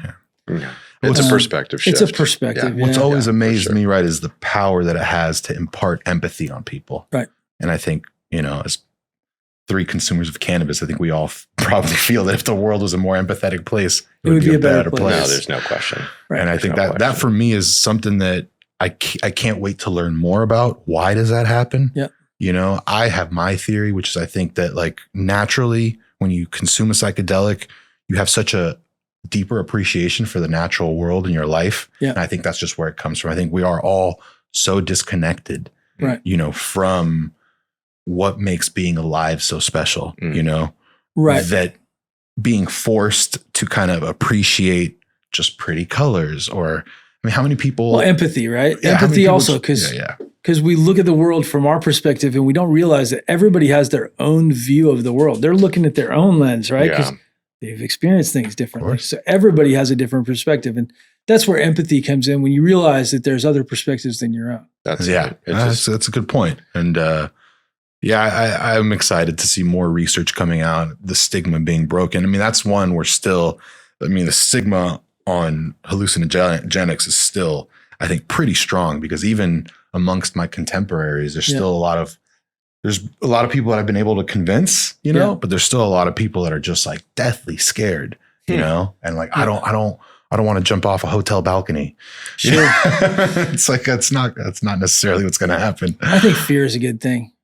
It is, absolutely. You shouldn't go into it all willy-nilly for sure. No. Yeah. But I think we're moving in a good direction. Absolutely. So let's talk about Oregon because you're from Eugene. I love Eugene. My friend Sonny's from Eugene, or he lives up in Eugene right now. I've been going to Eugene for a long time. I love the food scene up in Eugene, the breweries up in Eugene, food trucks too. Yeah. You guys have some really cool stuff. Yep. I think Portland has us beat on the food scene, but they do. But you guys have some really cool stuff. I've had some really good experiences up there. Yeah. Portland definitely. I was born in Portland. I love. Yeah, same thing with the beer scene. It's good in Portland. You guys have your own thing down in Eugene, though, and it's a slower way of life. The people that live in Eugene pretty much love living in Eugene. I feel like I was in SoCal for almost 30 years. I went down to UCLA, and when we moved up to Oregon to the farm, 32 acres out in the middle of farmland, it was just like I literally felt like I had landed in paradise. Like it's beautiful up there. It's magic. Nice. Yeah, Oregon's beautiful. So how did you get your start in the cannabis industry? Well, so I was down in LA and, I started growing at UCLA in a closet like a lot of guys in college did. And a lot of people on the show did. Actually. Yeah. So 2-bedroom apartment, we had 2 closets, veg and flower. It was perfect. But my buddy's dad had started Hydro Farm. And so he hooked us up with some gear. And from that moment, I was kind of hooked in terms of that magic of taking something, like a little clone and then turning it into finished flower. It was incredible. But I've been, involved in cultivation my whole life. My parents always had like vegetable gardens and orchards, and it was always something that I just loved doing. So I'd been down in LA running a landscape construction company for almost 20 years. And so again, involved with plants, nurseries, cultivation, and the opportunity came for us to move up to Oregon in 2015. And that summer that we moved up there, Measure 91 had just passed. And so it was now a legal prospect to actually, really develop a solid business. So my wife's an attorney and she thought, well, if we can actually do this legal beagle, then let's push into this. Let's take all of your background, let's take all of your experience, and let's do it. And the farm was kind of falling apart. The farm was it had been in the family for a number of years and was not doing well. It was not a sustainable model financially. So at the end of the day, all my years in running businesses, You have a great business, but if it doesn't pencil, it doesn't pencil. It's not sustainable. So we wanted first and foremost to create a sustainable model and save the farm and create something that felt like we could actually build something meaningful there. So 2015, we started doing the build out, and it was just me and one other guy, my best buddy from NorCal, who came up and helped me get everything going. And we started with one veg room and one flower room, and that was it. It was just very humble beginnings. And we started with one cut. We had one cultivar that we launched the entire farm with, and that was Alpha Blue. So his good buddy in NorCal had been breeding and had Alpha Blue, which is New York City diesel crossed with Blue Dream. Nice. And we started, and so we say that the farm is the, sort of the house that Alpha built. So Alpha Blue is our longest running cultivar. It's our, still to this day, one of our most popular cultivars. It's funny. I've never smoked it, but I can imagine exactly what it tastes like. Yeah. So. It is just that berry forward flavor that's just, it's fantastic. Well, people then love you get so Blue Dream has an amazing structure. It's like the apical of structures, right? As far as it grows really well, it's super vigorous. The root system is just amazing with it. We always talked about putting OG Kush plants and grafting them onto Blue Dream, right? So this is a conversation from 15 years ago or something like that, because OG was so finicky. But like so basically the New York City diesel, that's a grapefruit, like citrusy. It's got a nose burn to it too. Yeah. But it grows really big. It might be a little less dense than Blue Dream, but those two profiles seem like they would marry really well. Oh, it was killer. So then he ended up crossing Alpha Blue with a bunch of other crosses that we launched. We folded into the program. He crossed it with Granddaddy Purple. He crossed it with the DJ Short Blueberry. So we had our whole lineup was sort of founded on Alpha Blue in the early days. And then from there, it was just literally just one room at a time. Each harvest paid for the next upgrade, paid for the next, paid for the next. And we just iterated from there. So I feel like a little bit of the competitive advantage early days was just that I was focused on developing a sustainable business, not just growing great weed. And and sort of for me, like cultivation, if you look at the definition of cultivation, right? The first definition you find is, of course, around plants and cultivating things. But the second definition is skill acquisition or acquiring knowledge or qualities, right? Oh, like and so the fusion for me for my entire life has been cultivating, right? Whether it's been music or sports or, whatever, it's cultivating, and it's cultivating something at the highest possible level that you can. Right. So for me, a lot of the driver was just like, if we're going to do this, we're going to run cultivars that nobody else has. We're going to do it in a way that nobody else is doing it. And nobody had LEDs at the time. In 2015, Fluence was just emerging with their LEDs. So I hated the purples, right? The blurples. Terrible, right? Terrible, so that's and garbage. So Fluence came out with this amazing light, and people were scared to use it. For sure. So Jerry, one of the founders of Fluence, flew out to Oregon. He was making a few stops trying to get people on board for this tech. And he showed up, plugged in the first light, and it blew me away. It was not the purple party lights. It was an actual legit, like powerful fixture. Yeah. And at the time, I talked to a few people about it. And they're like, "You're fucking crazy. Like LEDs are not ready for prime time. You're going to be, like, are you going to get 3 pounds of light? Like, it was that whole mentality." They were so far ahead of their time because everybody was scared to go there. Yeah. I was like done with LEDs at that point. Yeah. I'd seen so because many of my friends. Blurples? Yeah, so many of my friends grew with those, right? And how everybody's really proud of what they've grown, right? Or what they're growing, and they want to bring it over to their spot, and it's like, you got to be kidding me! This looks like shit. It's terrible. Like just the yield and maybe they had 500 ppfd. Like it was like nothing. The plant right? density. It was like it's. So that was it. I mean, we really were just like focused on really trying to do something different. And I felt like with the LEDs, we were going to define ourselves in a different way. And we weren't going to be running hydro, which is, again, totally fine. I have nothing against cocoa or hydro, but I was a focus on soil and LEDs. And that was how I wanted to run the program. Yeah. And that's what we've been doing for almost 10 years now. Have you tried under canopy yet? So there's two things that you can sort of never have enough of in life. Yeah. Well, there's I guess several things, but one of them are in indoor cultivation are amps. Yeah. Right. So you run out of amps. It turns out, like you just like no matter how many amps you think you need, double it. Yeah. Right. And so we have, multiple 600 amp drops, and we just ended up, going through it as just quick as you possibly could. Yep. So under canopy lighting from an amp perspective and from a logistical perspective to outfit every one of our 7 flower rooms with under canopy lighting, it's just like, I literally don't have the power to run that. Wow.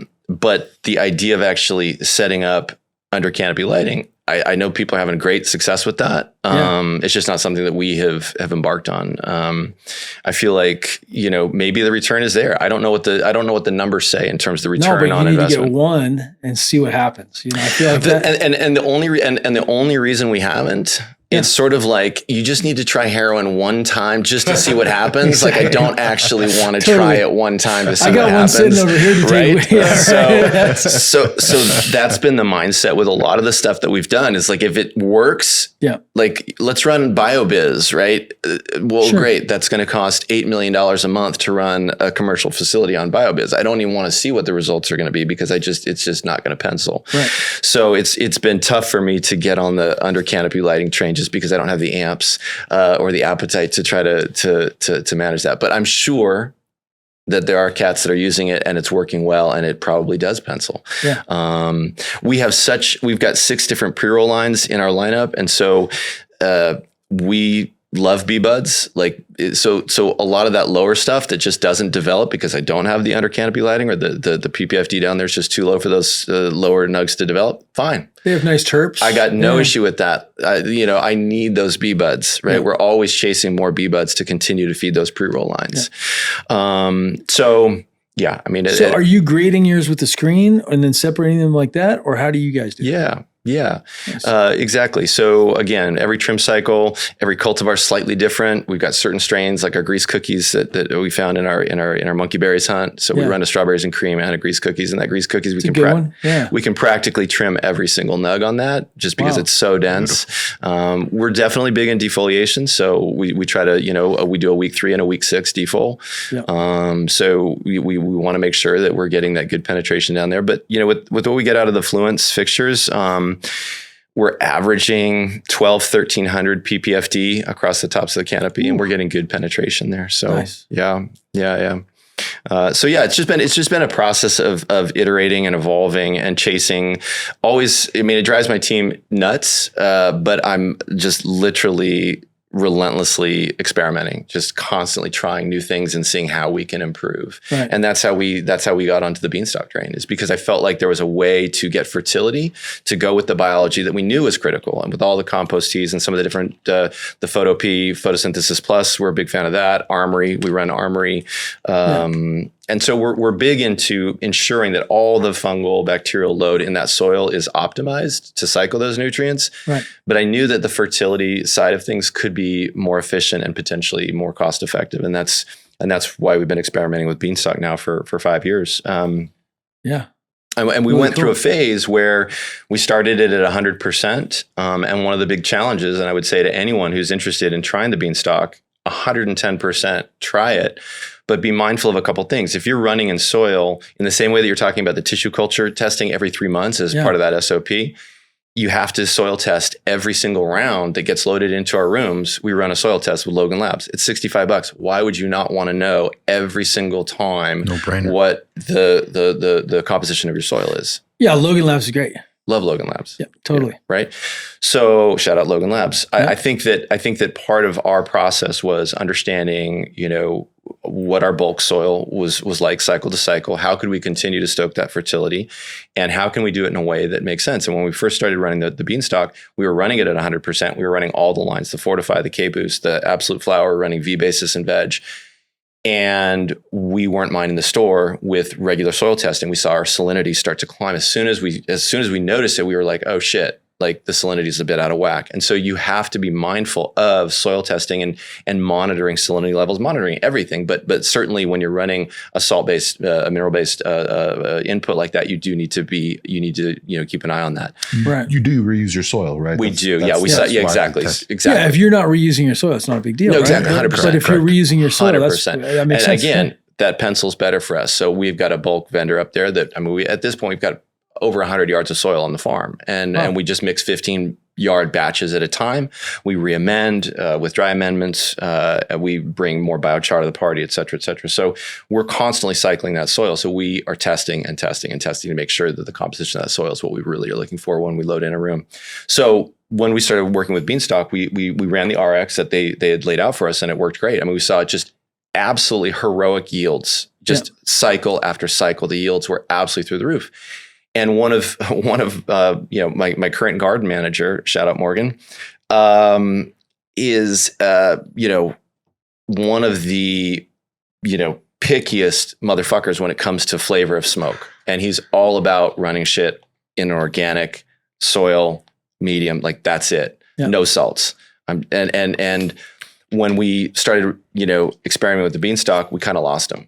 Yeah, he just was no longer passionate about the grow. He just lost his mojo, and it was really disheartening for me. And it was really frustrating to see that he had no longer really, committed in the way that he was before, when it was just compost teas and dry amendments that we were scratching in every round. And so we started doing the Pepsi challenge every single harvest, every single cultivar. Yeah. And which one did he end up picking over and over again? The one run with beans. Wow. And so all of a sudden he's like, wow, so a hybrid model actually is kind of interesting. And so that is what ultimately sold him. And that is what sells anyone when it comes to experimenting. You have to see it for yourself. You have to try it for yourself. You have to then taste it. And you have to see, does this meet my standard? Because on paper, it can look completely different. Where 100%. You're like, okay, well or you have the mindset that it has to be 100% organic. And I only want an organic product. I don't want anything else, because organic's the best. The plants don't fucking care. I'm just going to tell you right now. They need what they need. Right. And if what they need is not there, go ahead and let me know how your garden looks, right? Yeah. So part of it for us is the way that we think about Beanstalk. So what we started doing is we started doing a 33%, a 66%, and 100% dosing. And we just started playing around with it. We started running just Absolute Flower. We started running Absolute Flower with K-Boost. And we started running every conceivable combination we could at every conceivable dosing that we could. And what we found is this hybrid model represents essentially a perfect insurance policy for an organic soil-based approach. Make sure that the fertility is there. Make sure that the biology is there. If the plants need it, it's there. If they don't need it, cool. But our by far best harvest, and it's cultivar to cultivar, you're going to find differences. Sure. But for the most part, our sweet spot is basically a half dose of that RX in the Absolute Flower. That's the home run for us when we run flower. Yeah. There are certain cultivars that love that extra potassium. And so the K-Boost really does play a great role. And some are heavy feeders, some are lighter feeders. And so we talked about a moment ago that it takes about a year to pheno hunt. Talk about getting to know so once you found that pheno, you're all excited about it. Cool. Yeah, go ahead and factor in another year to dial it in, or more to then go, okay, so more light, less light, more food, less food, whatever the case is. Well, and that plant changes in that first year. It changes a little bit, right? And it's going to settle out somewhere between the first year and the second year to where it has that same expression every time you grow it. Yeah. Because between the first clonal generation, second clonal, third, fourth, there can be changes. Sometimes it's subtle, sometimes it's drastic. Mm-hmm. The most drastic is from seed to that first clonal generation. For sure. From the first clonal to the fourth clonal, it can change slightly over time too. So yeah. I just think that at the end of the day, everyone wants heavy yields. I don't think anyone would say no, I don't want heavy yields. Everyone wants flavor, right? Everyone wants those terps in there. Everyone wants that potency. Right? And so, the Beanstalk fertilizer represents a really, really effective way to ensure that your fertility program is on point. We're managing in our busy season, we're managing somewhere around 7,000 plants, right? Oh. Which, for some grows that might be nothing. For other people, that might sound like a huge number. Yeah. For us, it's daunting as fuck, because you can't have 50 people on staff managing those plants and expect to have your margins make sense, right? Yeah. So you're running as lean a team as you possibly can in order to make sure that everything's being taken care of. But the fertility program that you run has to pencil, and it's got to be something that, from a labor perspective, is extremely efficient. Right. So we ran Beanstalk for quite a while, and then we stopped to see if if we actually were just, redoubled our efforts with, top dressing and dry amendments. And we redoubled our efforts on this organic approach. Maybe we can pull it off. And it's just so hard. You're just trying to land like a rocket on a fraction when you're running that program at commercial scale with that many plants, that many moving parts. It's just too damn hard, in my opinion. Yeah. Everyone's got their own take on it. But when you're looking for something that ultimately works and pencils and works for your team, the Beanstalk is the way that we have found, and we call it our hybrid model, right? Yeah. It's the Mother Mag hybrid model. And it's running really great soil that's absolutely loaded with, fungal and bacterial dominant biology. And then the fertility is taken care of. We don't stress about it. Yeah. It just works. So that's been our story with it. Nice. Yeah. Yeah. I wanted to add that Tom is actually currently doing a lot of work on YouTube on his own personal channel, kind of taking people through how he actually uses the product, right? So if anyone after the podcast is interested into delving into a more granular, pun maybe intended there. No, I appreciate that. So yeah, the Mother Magnolia Cultivation YouTube channel is brand new. We've only got, I think, about 12 videos out. But part of it is just the passion of talking about, these different things that we work on, from these different products to, lighting, all the different things that go into cultivation. But we're trying to find a sweet spot where this, the nexus of cultivation, really is something that people can connect with, because I firmly believe that, we're all cultivating, cool things in our lives. Everyone's, got their thing that they're cultivating, right? That list is almost limitless. Relationships, creativity, cooking, whatever, health and wellness. Like there's so much that goes into, a day-to-day, cultivation program. Yeah. And we want to ultimately use actual cultivation as a place for people to understand that mindfulness, that intentionality, that focus, that discipline, that relentless persistence through the resistance that you get when you're trying to cultivate actual plants, where bugs are trying to, hijack your crops, and all of the different challenges that go into it, is a direct correlate to life and everything that you're trying to actually work on in your life. And if you can use a garden as a place to work on those different skills, they are transferable skills, 100%. I agree. And as far as like the industry, I mean, what's your opinion on going to school to learn how to grow? I mean, I think, so this is a tough one, because we've talked about it with other people. And I as a chef, went to culinary school, but I don't think other people should go to culinary school. And I feel like, because cooking is a mentorship skill. Go work in a kitchen. It's to learn how to cook. Go work in a kitchen. It's a mentor type. The best experience is a mentor type experience where you've learned from somebody who's learned from somebody else and put their own touches on it, and direct teaches transmission. you direct transmission. Yeah. I believe that the garden is the same thing. I feel like the best way is to go work as a water boy or whatever it is. You want to get out there, you want to learn, go grow at home, go work for somebody, go water their plants. Yeah. If they like you, they'll teach you some stuff. Totally. If they don't like you, they'll fire you. But I think that again, that hybrid model is exactly it. Do it yourself. Go dig it out of the dirt yourself. Figure it out, right? And then if you're really passionate about it and you really want to pursue it further, 100%, you got to get tucked under somebody's wing. Yeah. And you got to shadow, and you got to just be in those trenches and understand all of the different nuances that go into it, because it's. At the end of the day, again, just my opinion, I think that cultivation is a really, really challenging a thing to do at a very high level. Yeah, I think it's really challenging to do at a very high level. It's not that tough to just grow plants, whether it's but at a high level with consistency. At scale. It's a different, with multiple employees. So for the typical home grower, though, who's just ultimately, hey, I just want to do 3 or 4 plants, whatever, or maybe just a couple, that in and of itself is not just a giveaway. That in and of itself will have a lot of challenges. Sure. I think something like this is absolutely a killer solution for the home grower who doesn't work on 9 to 5. Simplicity. Yeah, 100%.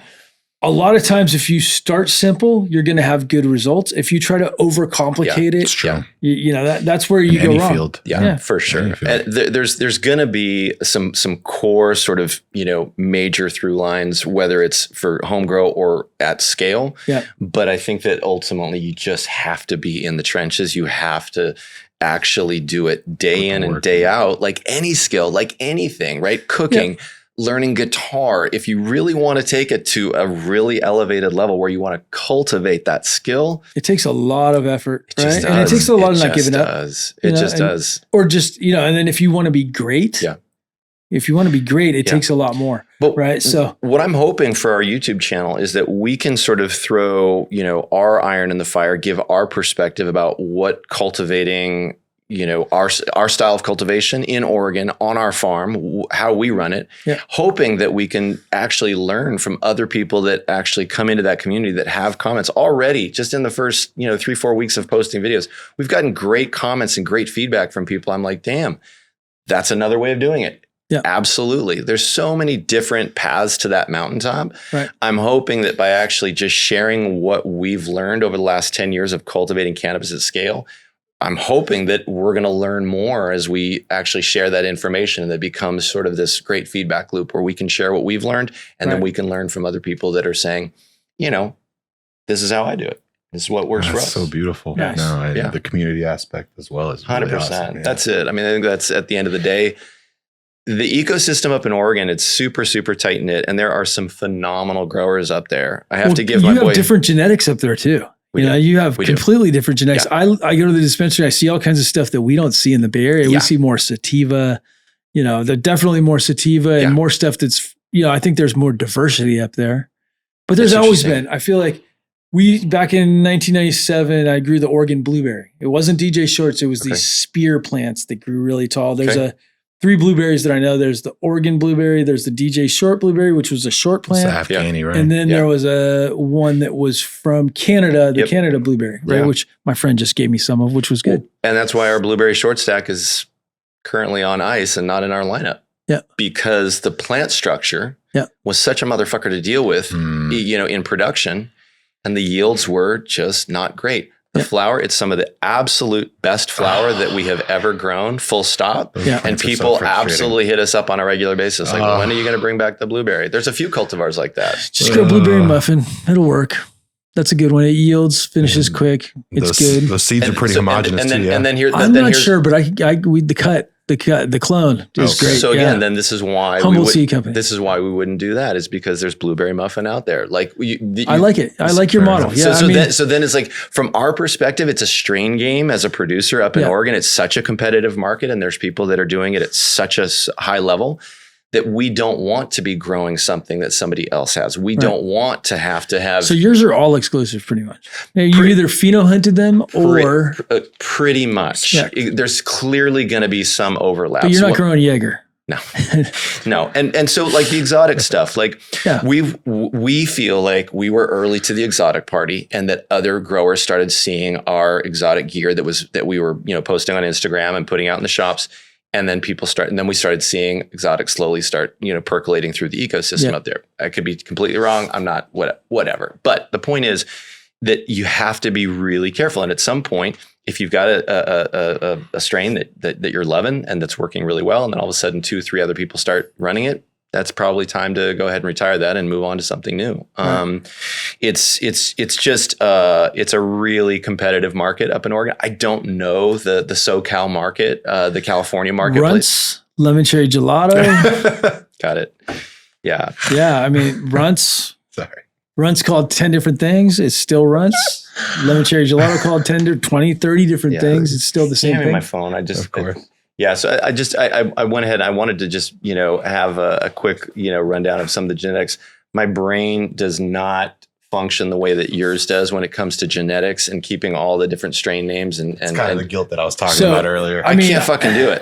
I love it so much. I can't not keep them in there. So back in the 90s in Oregon, we got stuff from Eugene. We got the dog. We got the 4-way. I haven't tried the dog shit. I never got the dog shit. Oh, but we had the dog, which was Chem Dog, right? But we got it as DAWG, was from Oregon. They renamed it because it's really DOG. But We had the Trinity, which was pretty amazing. There was the 4-way, there was the corn, and there was the snow. Not the snow cap. It was the snow. It was very different. But those were the Oregon genetics that I remember that came down that just blew my mind. Like, that's when I was like, Oregon has the genetics. They have the stuff. Because we had good stuff in the Bay Area too, obviously. I mean, the Bay Area has been an epicenter for a long time, but yeah, Oregon's done it. Yeah, I've been getting genetics from the 90s. It's almost like all the way back then. Bay Area was like a cultural epicenter, and we were kind of hijacking a lot from the PNW. It almost like from a genetic perspective. From a genetic perspective, like I felt like a lot of it. I think Santa Cruz was like a big epicenter, yes, right? And I think Humboldt also. Like I think there's a lot of people that never got credit for their amazing work in Humboldt, especially like the farmers up there. I mean, there was so many farmers doing it, and then we've had guys talking about generation after generation obsolete. It's like. He's I don't know if you're familiar with Obsolete, Alan from Obsolete. He is obsolete.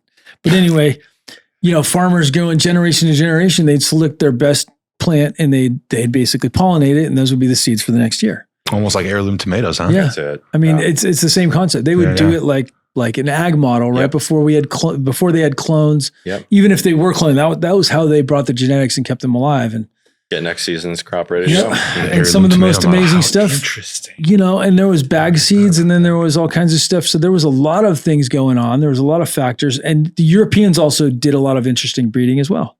Strain hunters. I mean, not just strain hunters, the guys, but strain hunters going all over the world. Ben Dronkers, Ariane Roskam and those guys killing it over at Greenhouse Seed Company. I'm good friends with those guys. But, it's like early days of Sensi Seeds. Those guys did amazing adventures all over. Simon from Serious Seeds, he did amazing work. He's like a true F1 breeder. What a life they must have lived, man. Dude, I mean, just really interesting stories and amazing genetics, and like to take landrace genetics and get AK-47 out of that. It's like most people, they couldn't even fathom what it would take to do that. And I think a lot of people, it's so far over their head, they would really need to understand what happens with landrace genetics and how hard it is to breed with this genetics. How unstable they are. And then you throw stuff that's like, just wild that you would never use. And the amount of space it would take to do something properly. Yeah. I think that's the thing that's just so, so daunting when you look at even pheno hunting. Yeah. Regardless, I mean, breeding is probably like pheno hunting on steroids in terms of the difficulty, right? In terms of actually achieving what you're trying to achieve and the time that it takes. A lot of times you have a direction and you're going this way and you end up over here. Fair enough. But at least you're making forward progress, right? Yeah. I think that a lot of it is just, people just don't want to spend the time because it's just so challenging. It's expensive both in time and money, and with no promise that you're actually going to get what you're basically opening baseball card packs. That's basically it. So why not just, get some cuts and let's move on. That's why you start to see the homogenous layout of strains starts to emerge, and you get the purple punch everywhere. Yeah. I mean, I think that's going to work for some people. You get Jack, you start breeding stuff and you crossing stuff, and then you end up with Jack. Not the good quality of Jack. We use that as a reference, but it's like it all comes. Adam Dunn actually said that originally, but like, you overbreed stuff, you end up with Jack, right? Like it all comes back to that terpenoline, limonene, and that profile, like the haze standard profile haze, a little bit. Standard haze. Like the limonene especially that pops out, and it's super dominant and not recessive and will eat up any cool profile. You cross it with anything and it ends up with that eventually. And I mean, I think, going back to what you're talking about is, hunting landrace, right? I guess what we're really trying to do there is we're trying to find a new color, a new flavor that's maybe just been hidden. I need a magenta, right? I need some periwinkle. The color wheel, right? Sure. And so that's an interesting way of looking at it. Yeah, I mean, just trying to find that new something that's something never new been that's seen different. before. And I get excited about the most craziest things. Fried chicken. I want fried chicken terps. Like that excites me though when we're going through and we squeeze it. We're like, whoa. We smell this or we smell that, or waffles, right? Like we get the Belgian waffles. They smell like Belgian waffles and maple syrup. Yeah. And sometimes it doesn't translate to the smoke, but on the plant, it's really cool. Yeah. No, our current top terp is pot roast. Nice. And our snow skunk. Yeah. It's by far the favorite smoke on the farm. And it just smells like straight up pot roast. Like that's what it smells like. Yeah. You open a bag and it's like, that's your Dinty Moore that you had as a kid or whatever. It's crazy. You should name it Au Jus. It's actually a great name. That is a good name. Yeah. It's funny. We might be stealing that. That's good. That's good. Yeah. Yeah. I mean, certain things, and people get excited about certain things. So, you know, in the Bay Area and in LA, I think a lot of it's like, it's got to be purple candy gas to check the boxes, right? Like if it's not candy and it's not purple in this market, you can have gas. You know, gas is good, but you got to have the candy. It's almost like the evolution of the purple movement. You know, it's like purple never went away. It just turned into candy gas. That's what it feels like to me. Oh, it went away for a minute. It was like you couldn't sell GDP to save your life like 20 years ago, 15 years ago. Let's see. That like was 20 years ago. It was right? 2010 yeah, I would say 2010 is more like the GDP kind of went down. So GDP, maybe 2008, but GDP was on top. You know, the guys like Luke Scarmazzo, he's been on the podcast. It's like he built his career. His dispensary was built on GDP. Yeah. Jimmy Myers is the guy, he was on the podcast. He's the one who brought GDP to the market, right? He's the one who got it. He didn't breed it, but he's the one who brought it, got it named. Yeah. And it was hot. But then there was a point where like you couldn't sell it to save your life. Yeah. And then with cookies, it started making a comeback. Yeah, super rare to find GDP in the Oregon market. It's just here too now. It's just not there. We have a GDP that's crossed with our Alpha Blue that we call Sangria Kush. Nobody wants to grow real GDP though. It takes a long time to veg. It's a short plant. Yep. So the reason why the reason why our Sangria Kush is is again on ice. We are going to bring her back in a cycle. It's just because she's such a fussy bitch. She's just a nightmare to work with. But the A flower that comes off of her is absolutely stunning. Yeah. Absolutely stunning. She, checks the potency box. The terps on her is just that loud berry, just blast. It's unbelievable. Right. Unbelievable. And she's been gone now from our lineup for over a year. And we were just recently at a big nectar party event. That's our biggest, customer. And they're the largest retailer up in Oregon. Shout out Nectar. And a bunch of the bud tenders hit up the table like, where's that Sangria Kush? Where's that Sangria Kush? Yeah. So we're going to bring it back. Nice. Yeah.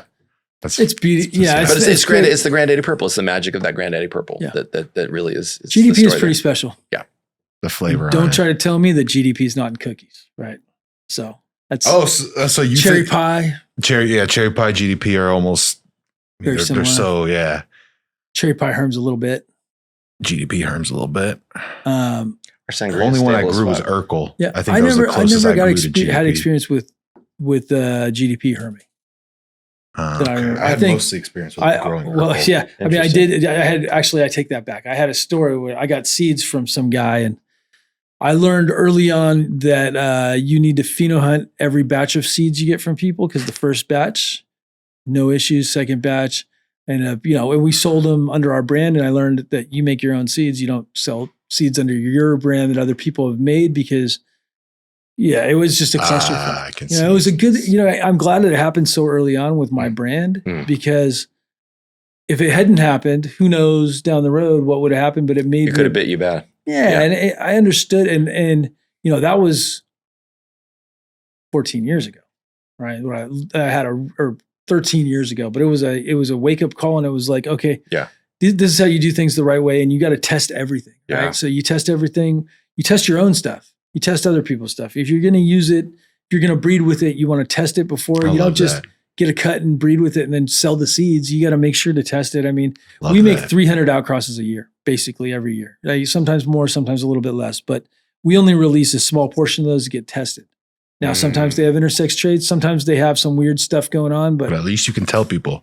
At least you can tell people when you have honest feedback. I mean, I think that's super important. I mean, there's plenty of myself included. If you told me, hey, look, this pack of seeds, it's got some fire in it, but there's also got intersex. Shit, I'm going to go for that pack. That's who I am. But some guys aren't. And some guys are like, I only buy regs. Yeah. And it's like, that's okay. That's you. There's no problem with only buying regs. And And as long as there's disclosure on that seed pack, I think that's all fair game. I think it's fair game, right? Where you're like, hey, bag seed or whatever it is, go find it. Because there's maybe a golden ticket in there. Yeah. That's fair game. Yeah. I think it's when it's presented as something that's not, that's where the heartburn kicks in. Oh, that's something. Yeah. It's like, well, especially when you're spending $200, for. Oh, it's crazy what seeds can go for these days. Nuts. Leo from Aficionado, he sells his seeds for whatever, $200 a pack. And yeah, he's one of the best breeders I know too. Yeah. He's also a friend and great breeder. But it's funny because like his seeds go for $2,500 on the secondary market.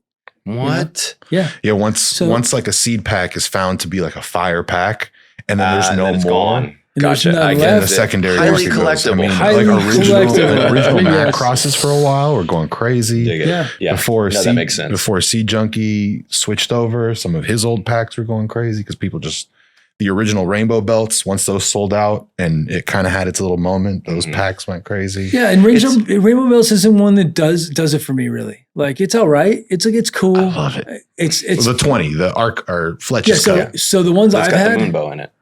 Yeah, it is Moonbow. Yeah, it is basically Moonbow Dosey, right? With Skittles. Moonbow Skittles, yeah. Moonbow Skittles. Yeah. Yes, it's So Moonbow that's- Skittles, yeah. and it's cool. It's cool, but Moonbow is way better. Think so.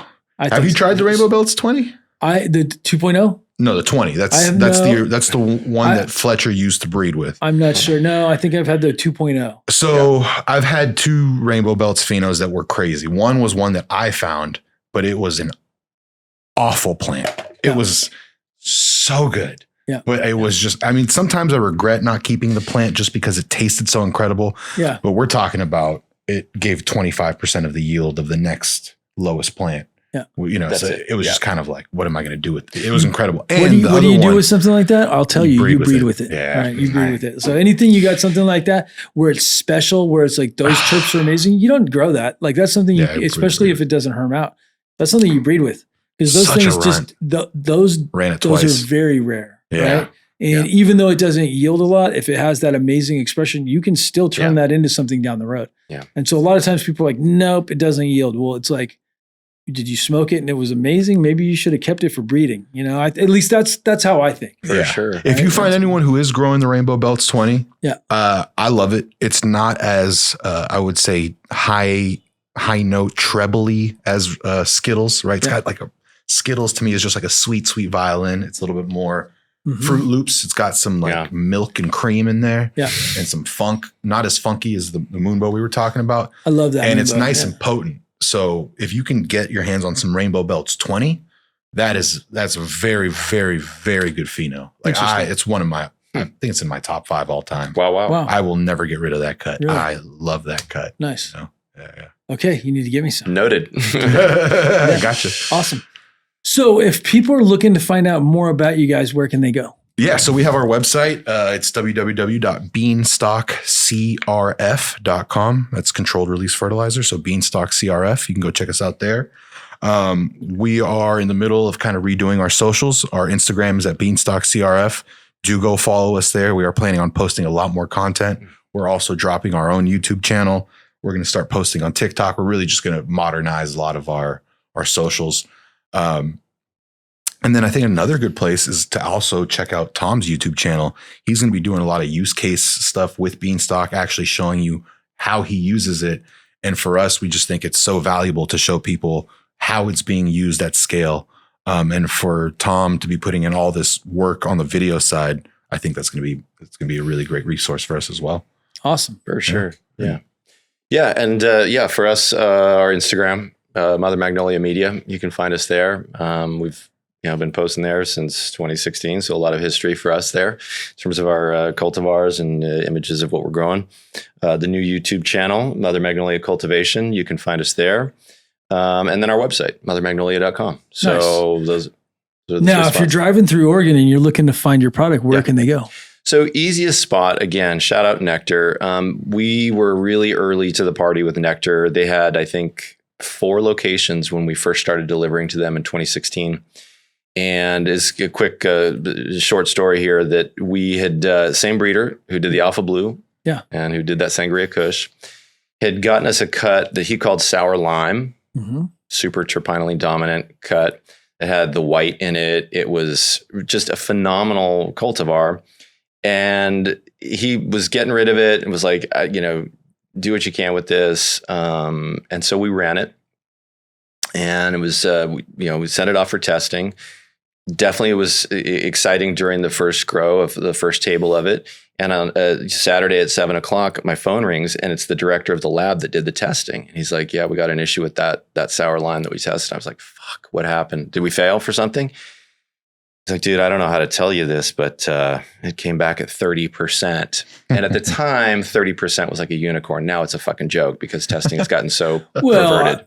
Yeah, but at the time they hadn't had, like, maybe they had another 30%. It wasn't inflated. Yeah, it was rare. Yeah, it was super rare. It was an absolute rarity. And so I had reached out to the team at Nectar, and I'd said, because we had this super strong lime profile. I mean, like Sprite with a couple of slices of lime in it, bright, that loud. Yeah. And I said, hey guys, would you guys be interested in having exclusivity on this lime that we're cutting? And instead of calling it sour lime, we'll call it Nectar lime, and it'll be exclusive to you guys. And they said, yes. So I show up with 30% lime that like smelled like fresh lime, and it like that cemented our position in, you know, center field for them as one of the producers that was going to be stocking their shelves. Nice. And we haven't dropped a ball since, and we've been one of their, you know, their main go-tos for that entire time. And so Nectar is where, you know, every week we're at Nectar on Tuesdays and Fridays dropping, you know, product off, and they always have a really good lineup. So they have good fresh product, which is such a big challenge, right? So, and here's one of the filters that Nectar imposed. And when they first imposed this, it was really daunting, and it was really an intimidating filter that they put on it. But once we sort of adapted to it, it made perfect sense. From the test date for indoor flower, they do not want anything coming into their intake at their wholesale after 30 days from that test date, right? And at first that just felt really daunting, but what they were ensuring was that top shelf flower, that indoor flower, was going to actually be fresh and really, really high quality. And it's such a problem in the California market. I think because everything's pre-packed here, right? Yeah, and it's like this stuff, it's pre-packed, and the big problem is like you might get stuff that's 4 or 5 months old. Yeah. You get excited about a brand, and you get some good flower one time, and the next time you get it, it's 4 or 5 months old. Yeah, exactly. So Nectar's done a really good job establishing that level of freshness on the shelves. It's amazing. So anytime anyone rolls through Oregon, there's 45 locations now. Wow. So Nectar's in Southern Oregon, they're in Eastern Oregon, obviously the majority of their dispensaries are in Portland, but they're all over the state. So any Nectar dispensary that you roll through in Oregon will have Mother Magnolia flower and our complete lineup of pre-rolls. So by all means, that's the place to check it out for sure. Awesome. Yeah. One more thing. Anyone who watches this podcast, please DM. I'm the one who's on our Instagram. So just go ahead, send me a DM, say you watch the podcast and you want to try out our 1-pot packs. We'll send them to you guys on the house, send you a couple of them. If you have a facility, you want to just try out a little bit, please reach out. We are more than happy to send you out a little bit of Beanstalk for you. And all the trivia winners, we do live chat trivia. We'll be getting, so it's going to be great. Yeah. So it's exciting. Fantastic. That's awesome. This is really, this is great. This is really a lot of fun. Thank you so much for having us, James. Thank you guys. A lot of fun.